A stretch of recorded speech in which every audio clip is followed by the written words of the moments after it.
to study for the clergy. But rather than reinforcing a belief in the Bible, the seminary of Darwin's day taught a new form of skepticism called natural theology.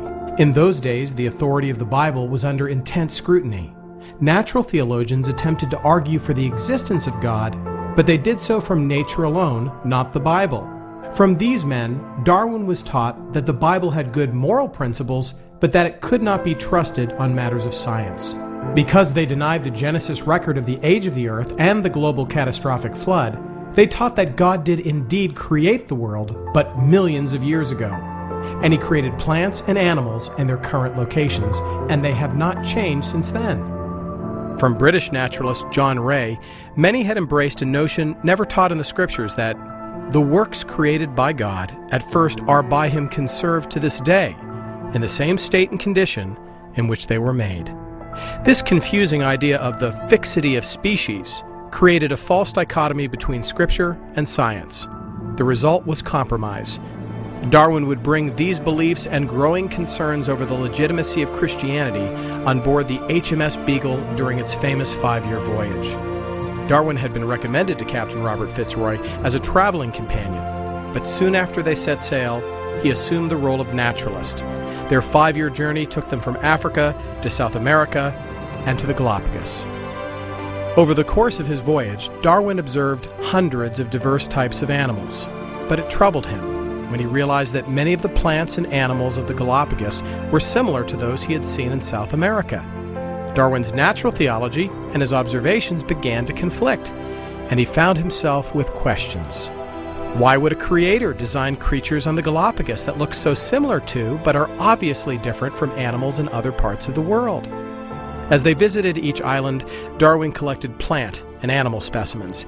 He was particularly interested in the finches and mockingbirds. He noticed that some had wide beaks, perfect for crushing nuts, while others had long beaks. It seemed these animals were indeed changing to survive. While on these islands, Darwin had many questions, but it was not until after his return to England, while cataloging his collections and polishing his journals, that he began to draw radical conclusions from his findings. For nearly a quarter century, he quietly developed his theory.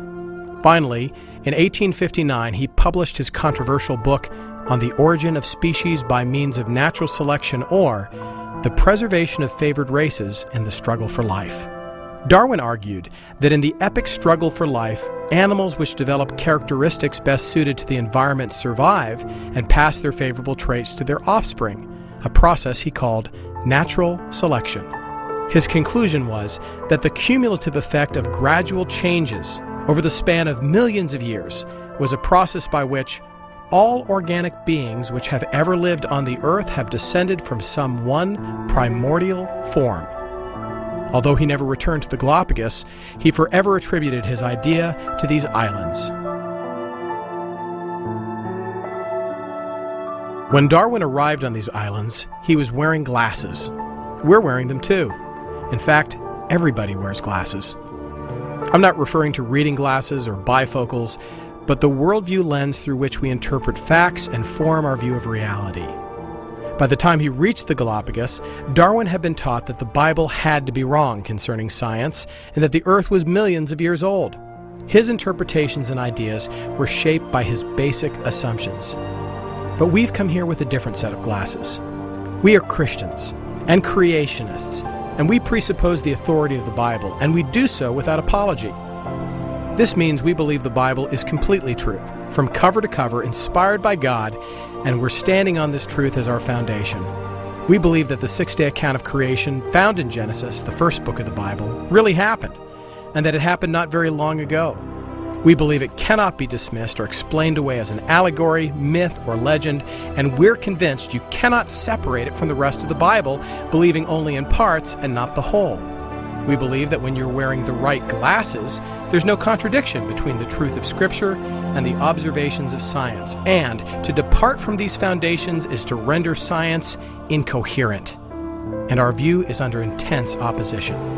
In his book, The Meaning of Evolution, G. Richard Bozarth says, The day will come when the evidence constantly accumulates around the evolutionary theory and becomes so massively persuasive that even the last and most fundamental Christian warriors will have to lay down their arms and surrender unconditionally. I believe that day will be the end of Christianity. Avowed atheist and evolutionist Richard Dawkins states in his new book, The Greatest Show on Earth, that bishops and theologians who have attended to the evidence for evolution have given up the struggle against it. But is that true? Has Darwin's evolutionary thesis birthed at Galapagos conquered Christianity? Is the debate really over? We're here to answer these questions, for this is the place where all the controversy began, the Galapagos Islands.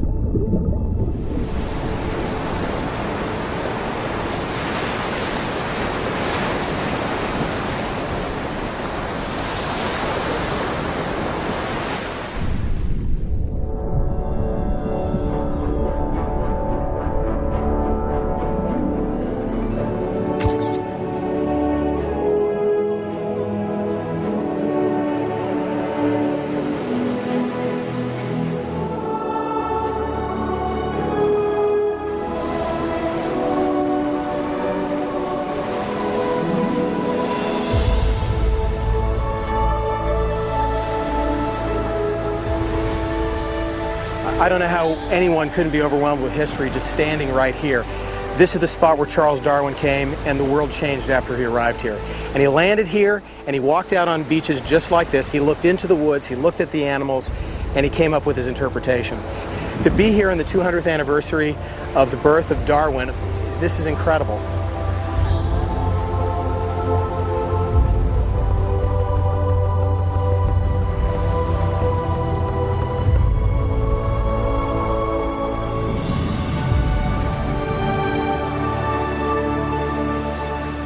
We stepped onto the red sand of Jervis Island and were greeted by one of the friendliest animals I've ever seen, Galapagos sea lions, relatives of the sea lions of California who came here from the north. I think they were as interested in us as we were in them.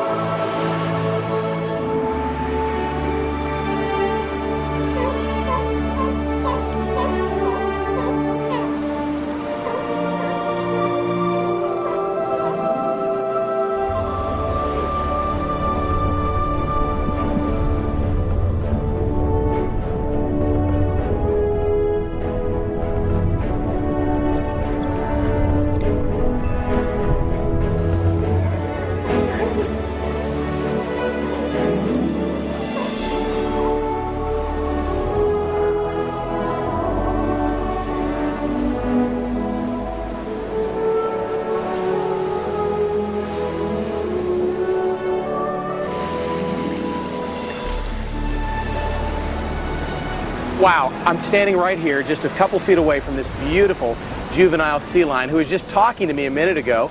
Thus far on our trip, pretty much everywhere we go, we're walking up to animals and they're just looking at us. They're letting us come right up to them, and they just don't have the normal fear of man that we see elsewhere. It's a remarkable experience.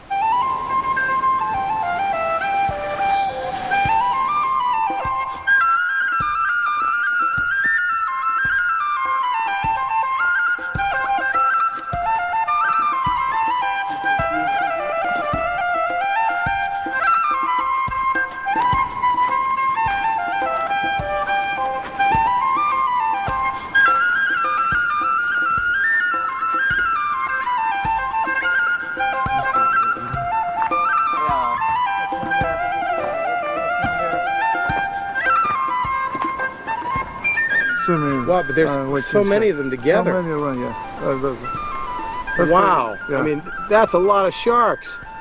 Let me tell you, I'm counting 1, 2, 3, 4, 5, in cycle. 6, 7. That's a lot of sharks. Yeah, big ones. They look to me like they're 6 feet long, 7 feet long. 6, 7. Yeah, 7 feet long. That's a big shark. But they're not predatory to man here. No. That's good to know, especially when we get in the water. It's good to know. Those are the sharks, yeah. Yeah. Those Galapagos sharks.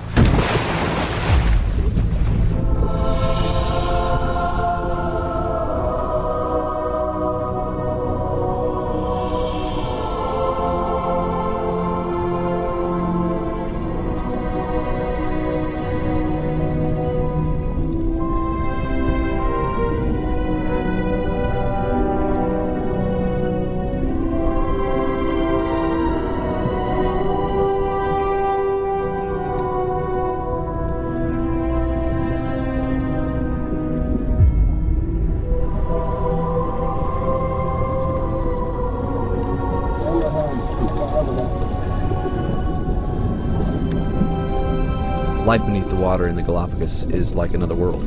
And honestly, it was some of the most difficult dives I've ever attempted.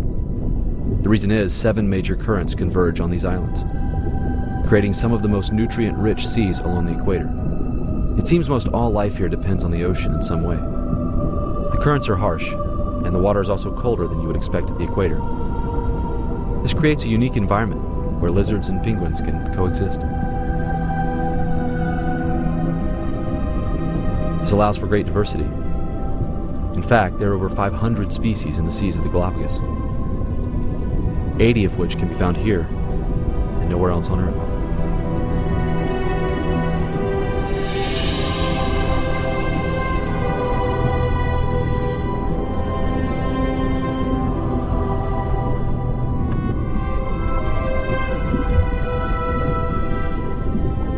What we saw in our short time beneath the waves was amazing. But our dive master's in these waters almost every day, and the footage he showed us was extraordinary.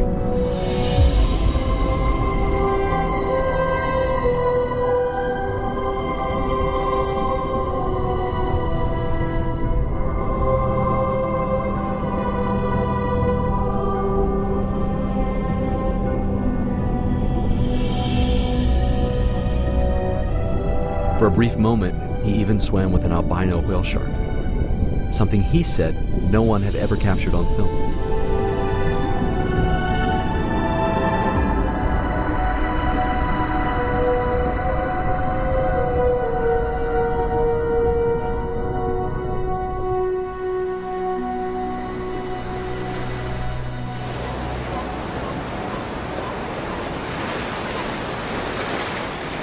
Jarvis Island isn't the biggest island we're going to be at, and it isn't the most lush in terms of life, but I think there's some things we can walk away from here with.